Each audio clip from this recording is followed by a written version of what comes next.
क्या शिंदे गट पडेगा सप्पे भारी, क्या रंग लाएगी ऑपरेशन टायगर की तयारी।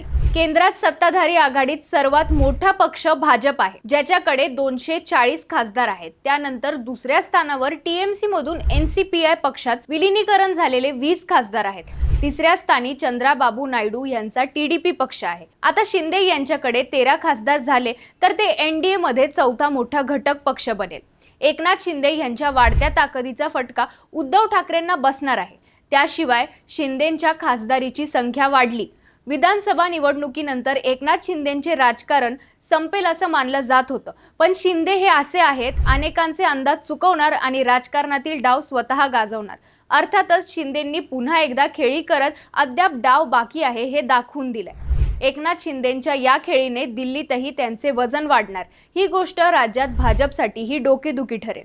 तुम्हाला काय वाटतं ते कमेंट करून नक्की सांगा आणि अशाच माहितीपूर्ण व्हिडिओसाठी ऑनलाईन नेताला पटकन फॉलो करा।